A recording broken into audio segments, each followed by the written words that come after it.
Hello दोस्तों, स्वागत है आप लोग का केमिस्ट्री के एक्स्ट्रा क्लास में। और जो सीरीज चल रही है हम लोग की हेलो एल्केन की, उसी में अगला पार्ट लेकर के आपके सामने हम आ गए हैं। यहाँ पे जो पिछला पार्ट था वो इंट्रो था, है ना। इंट्रो चैप्टर का क्या था, इंट्रोडक्शन था जो, ठीक है, उसको उन्होंने देख लिया। आज से मेन पार्ट आपका स्टार्ट हो रहा है हेलो एल्केन्स का, क्योंकि दोस्तों इस पार्ट से आपके एग्जाम में मोस्ट इम्पॉर्टेंट क्वेश्चन बनते हैं। और आज की जो वीडियो है उन्हीं मोस्ट इम्पॉर्टेंट क्वेश्चनों की खोज में है। हम लोग ढूंढेंगे एक एक करके हर एक इम्पॉर्टेंट क्वेश्चन को, हर एक इम्पॉर्टेंट रिएक्शन को, और उनको समझेंगे। क्योंकि इस क्लास का फंडा ही दोस्तों यही है, trick with explanation, every doubt clear, है ना। सभी डाउट हम लोग क्लियर करेंगे दोस्तों, ट्रिक के साथ सहायता से और एक्सप्लेनेशन के साथ। विदाउट एक्सप्लेनेशन हम लोग ट्रिक का इस्तेमाल नहीं करेंगे। ठीक है दोस्तों, तो आइए शुरू करते हैं आज का हम लोग जो टॉपिक है, कार्बन हैलोजन के बंध की प्रकृति, है ना। कार्बन हैलोजन के बंध की प्रकृति, nature of bond between carbon and halogen. ठीक दोस्तों, तो आइए देखिए यहाँ पे, ये कार्बन और ये हो गया हैलोजन। ठीक दोस्तों, सिंपल सी बात है, कार्बन हो गया और हैलोजन। कार्बन की बात करें तो इसके आउटर मोस्ट ऑर्बिट में कितने इलेक्ट्रॉन होते हैं? 4 इलेक्ट्रॉन। और इसके आउटर मोस्ट ऑर्बिट में कितने इलेक्ट्रॉन होते हैं? 7 इलेक्ट्रॉन। ये जो इलेक्ट्रॉन है इनके आउटर मोस्ट ऑर्बिट के इलेक्ट्रॉन है, वैलेंस इलेक्ट्रॉन। वैलेंस इलेक्ट्रॉन, ये भी क्या है आपका? Valence electron. Valence electron, number of valence electron. Number of valence electron कितने हैं दोस्तों? 4। इसमें कितना है दोस्तों? 7। ठीक है, तो इसको देख करके क्या लग रहा है आपको कि इन दोनों का जो है इलेक्ट्रोनेगेटिविटी यहाँ से हम लोग डिसाइड कर सकते हैं? बिल्कुल कर सकते हैं दोस्तों। आपको पता है कि जिनका आउटर मोस्ट ऑर्बिट में आपका 5, 6 या फिर 7 होते हैं, उनकी इलेक्ट्रोनेगेटिविटी जनरली क्या होती है? हाई होती है। लेकिन जिनके आउटर मोस्ट ऑर्बिट में 1, 2, 3, 4 तक होता है, उनकी इलेक्ट्रोनेगेटिविटी जनरली क्या होती है? लो होती है दोस्तों। ठीक है, तो आपने एक चीज़ और पढ़ रखा है, ठीक है। अगर बॉन्ड नेचर की बात हम करने जा रहे हैं तो आपने पढ़ रखा है कि जो कोवैलेंट बॉन्ड है दोस्तों, कोवैलेंट बॉन्ड। जो कोवैलेंट बॉन्ड होता है उसका नेचर क्या होता है? 2 नेचर होता है उसका, ध्रुवीय और अध्रुवीय। अगर आपके जो बॉन्ड बने हुए हैं कि 2 असमान परमाणुओं के बीच में बना हुआ है, तो उस बॉन्ड का नेचर क्या होता है? ध्रुवीय। अगर समान प्रकार के परमाणुओं के बीच बना हुआ है तो इसे क्या बोलते हैं? अध्रुवीय। तो यहाँ पे दोस्तों उसकी हेल्प से भी देख सकते हैं, 2 असमान परमाणु हैं और यहाँ पे उनके आउटर मोस्ट ऑर्बिट के इलेक्ट्रॉनों को देख करके बता सकते हैं कि इनके इलेक्ट्रोनेगेटिविटी में क्या होगा? डिफरेंस होगा। जो आपका इलेक्ट्रोनेगेटिविटी किसकी? हैलोजन की। Electronegativity of halogen, halogen is greater than electronegativity of carbon, carbonate. हाँ दोस्तों, इलेक्ट्रोनेगेटिविटी ऑफ कार्बन एटम, ये क्या है? लेस है, ये क्या है? ग्रेटर है। ठीक दोस्तों, अगर इनकी इलेक्ट्रोनेगेटिविटी में डिफरेंस है, अगर इनकी इलेक्ट्रोनेगेटिविटी में डिफरेंस है तो बॉन्ड का नेचर कैसा होगा? पोलर। ये बॉन्ड कैसा होगा? पोलर होगा। ये बॉन्ड ध्रुवीय होगा दोस्तों, ये बॉन्ड ध्रुवीय होगा। ध्रुवीय होने का मतलब क्या होगा दोस्तों? देखो दोस्तों, मैं थोड़ा सा एक क्लियर कर दूं आपको। एक होता है ध्रुवण होता है, और एक हम लोग का वर्ड होता है आयनन। ध्रुवण, आयनन, इन दोनों वर्डों में थोड़ा सा डिफरेंस है दोस्तों। अगर हमारा जो कोई परमाणु है ना, कोई परमाणु है, वो कंप्लीटली चार्ज है, मतलब क्या? उसके ऊपर वो पूरा प्लस या फिर वो पूरा क्या है? माइनस है, पूरा प्लस या माइनस है, तो वहाँ पे क्या हो गया? आयरन हो गया। ठीक है, ध्रुवण का मतलब क्या हो गया कि उसके ऊपर क्या है? डेल्टा पॉजिटिव हो या फिर क्या हो? डेल्टा नेगेटिव हो।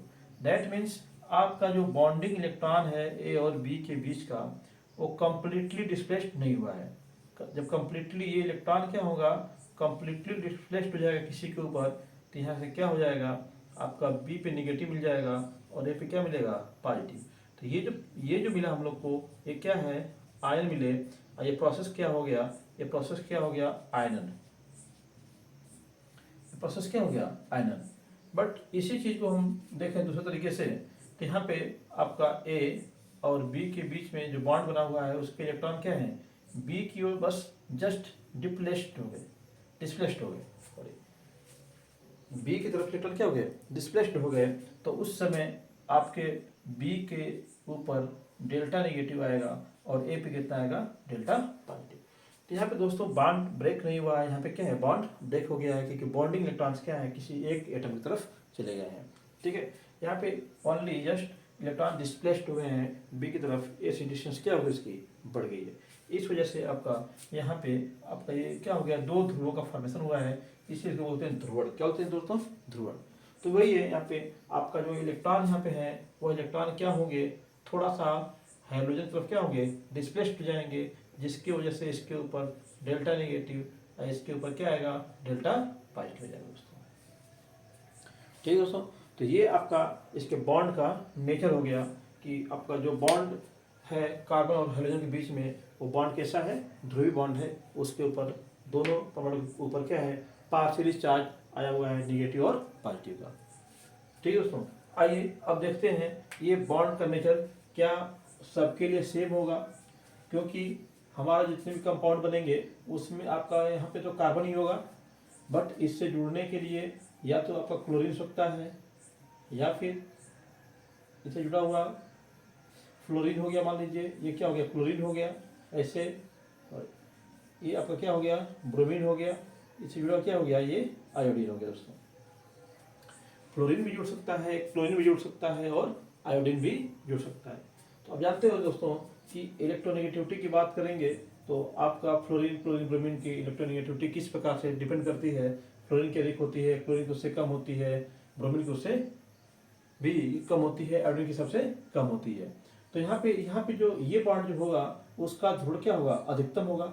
इसका ध्रुवता क्या होगी, थोड़ा कम होगी। इसकी ध्रुवता क्या होगी, थोड़ा और कम होगी। इसकी ध्रुवता क्या होगी, थोड़ा और कम होगी। यानी कि टॉप नीचे से ऊपर अगर जाएंगे हम लोग, ठीक है, नीचे से ऊपर अगर जा रहे हैं तो इसमें क्या होगी, ध्रुवता बढ़ जाएगी। चलो दोस्तों इसको ऊपर से नीचे देख लेते हैं, तो इसमें क्या हो रहा है, ध्रुवता घट रही है। ध्रुवता क्या है, घटते क्रम में है।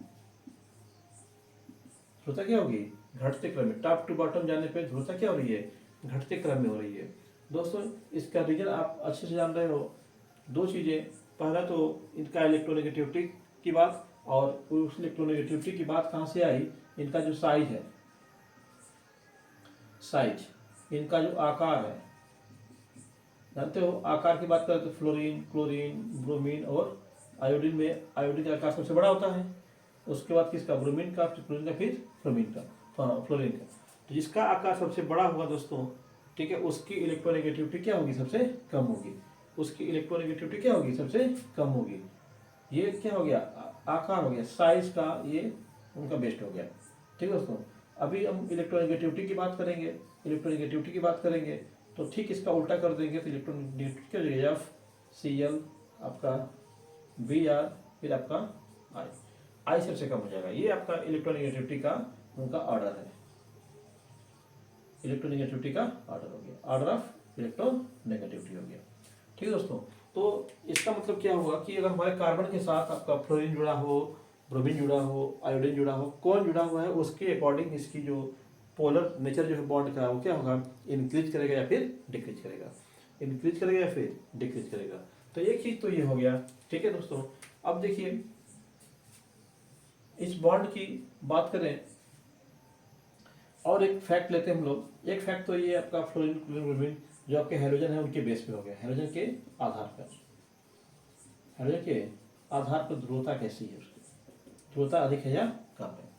ठीक है दोस्तों, नेक्स्ट जो है देखते हैं आपका जो कार्बन है, ठीक है ना, कार्बन और यहाँ पे जो हाइड्रोजन है, इस कार्बन से जुड़ा हुआ जो आपके इस कार्बन की जो वैलेंसी, अगर 3 वैलेंसी जो है वो किससे पूरी हो रही है। अगर ये 3 वैलेंसी को पूरा करने वाले आपके प्लस इंडक्टिव इफेक्ट वाले हों, प्लस इंडक्टिव इफेक्ट वाले अणु हों या परमाणु हों, प्लस इंडक्टिव इफेक्ट वाले होंगे, तो इसका क्या होगा, पोलर नेचर बढ़ेगा। इसका क्या होगा, पोलर नेचर बढ़ेगा। ठीक है दोस्तों, अगर यहाँ पे इंडक्ट प्लस आई मतलब समझते हैं आप लोग, प्लस आई इफेक्ट का मतलब 11th में आपने ऑर्गेनिक केमिस्ट्री पढ़ा होगा, तो वहाँ पे डिटेल है कि जो प्लस आई इफेक्ट होते हैं, इलेक्ट्रॉन प्रतिकर्षी ग्रुप जो इलेक्ट्रॉन को बाहर निकालते हैं, इलेक्ट्रॉन को अपने से दूर करते हैं, उन्हीं ग्रुप को बोलते हैं हम लोग क्या चीज, वो ग्रुप जो होते हैं क्या होते हैं, इंडक्टिव इफेक्ट शो करते हैं। ठीक है दोस्तों, तो ये इलेक्ट्रॉन कौन से ग्रुप होंगे, यहाँ पे जो अणु या परमाणु कैसे होंगे, इलेक्ट्रॉन प्रक्षेपी होंगे। इलेक्ट्रॉन प्रक्षेपी, इलेक्ट्रॉन को बाहर फेंकेंगे, बाहर निकालेंगे, उनको बोलेंगे हम लोग क्या चीज, वो क्या करेंगे, प्लस आई इफेक्ट शो करेंगे दोस्तों।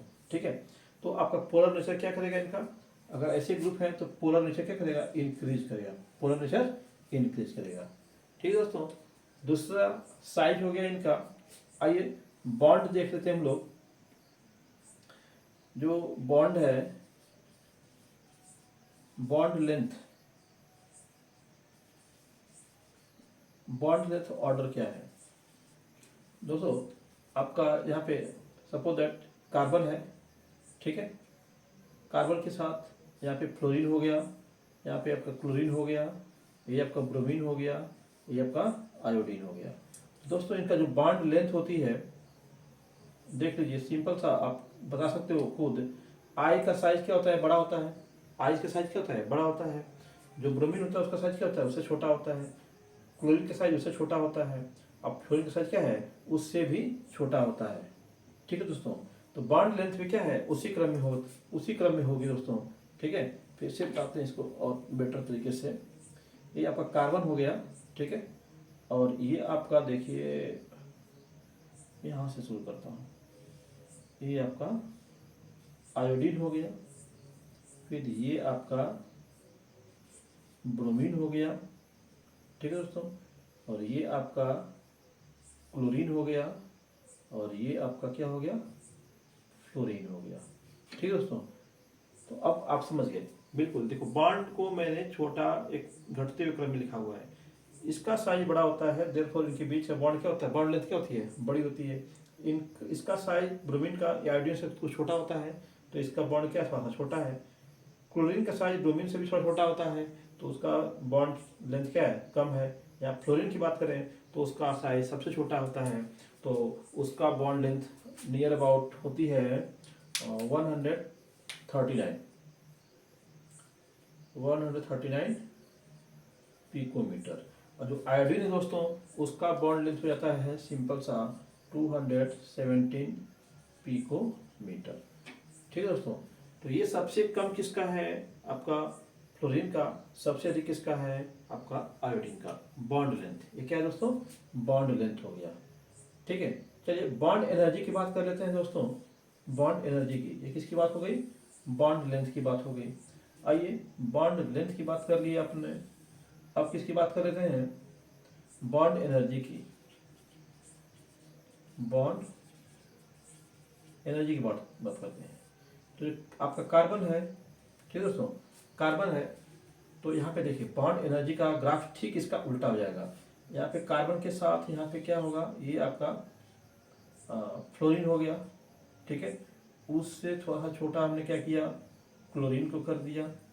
ठीक है, उससे कम किसको किया हमने, ब्रोमीन को किया, और उससे कम किसको किया, आयोडीन को किया। ये क्या है दोस्तों, एनर्जी की बात हो रही है, बॉन्ड एनर्जी की बात हो रही है। तो इसकी एनर्जी कितनी हाईएस्ट होती है 452, और आयोडीन की जो होती है 234, ये होता है किलो जूल पर मोल यूनिट में। ठीक दोस्तों, तो बॉन्ड एनर्जी का टर्म में देखा तो आयोडीन की क्या है, कम है, और फ्लोरीन की सबसे अधिक है। तो बॉन्ड एनर्जी, ठीक है ना, जिसका साइज छोटा होगा उसका बॉन्ड एनर्जी क्या होगा, सबसे अधिक होगा दोस्तों।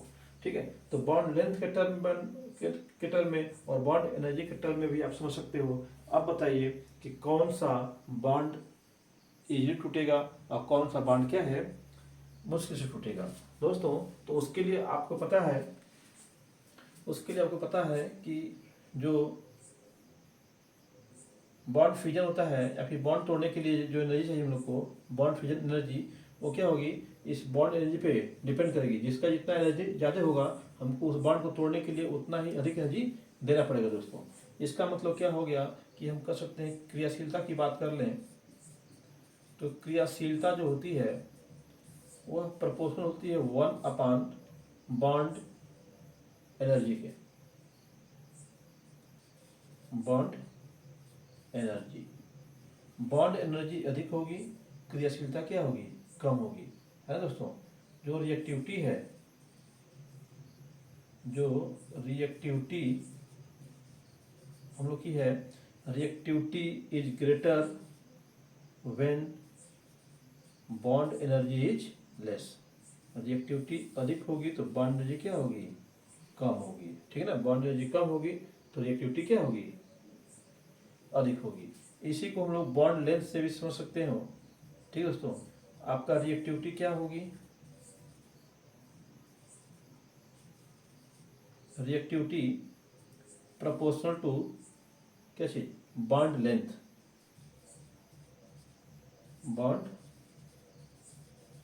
बॉन्ड लेंथ, इसका मतलब कि बॉन्ड लेंथ अगर अधिक होगा, बॉन्ड लेंथ क्या होगा, अधिक होगा, तो उसकी रिएक्टिविटी भी क्या होगी, अधिक होगी, ठीक है दोस्तों। तो रिएक्टिविटी देखो यहाँ पे बॉन्ड ऑर्डर है, तो इसका रिएक्टिविटी क्या है, इधर देखो यहाँ पे ग्राफ में, इसके बेस पे ये ग्राफ देखिए ध्यान से। ये किसका ग्राफ है दोस्तों, रिएक्टिविटी का ग्राफ है, क्रियाशीलता का बढ़ता क्रम है, क्रियाशीलता का बढ़ता क्रम, ठीक है। देखो दोस्तों, जैसे जैसे बॉन्ड लेंथ बढ़ती जा रही है, ठीक है, क्रियाशीलता क्या हो रही है, बढ़ती जा रही है दोस्तों, ठीक है दोस्तों। यहाँ पे देखिए क्रियाशीलता का क्रम क्या है, बॉन्ड एनर्जी इसकी अधिक है ना।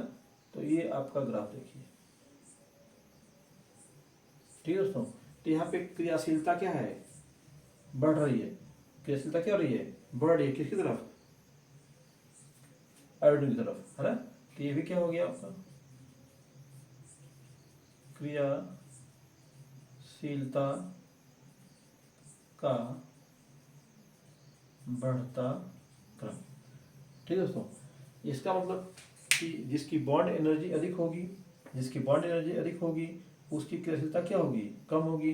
जिसकी बॉन्ड एनर्जी कम होगी, है दोस्तों, उसकी क्रियाशीलता क्या होगी, अधिक होगी।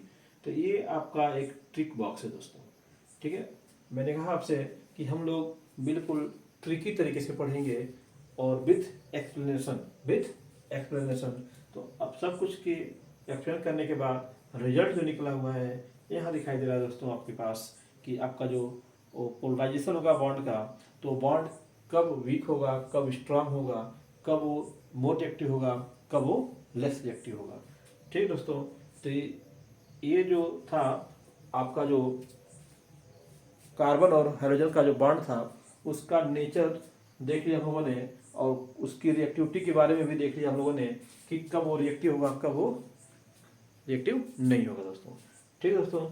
तो आज का वीडियो बस इतना ही, फिर मिलते हैं, धन्यवाद।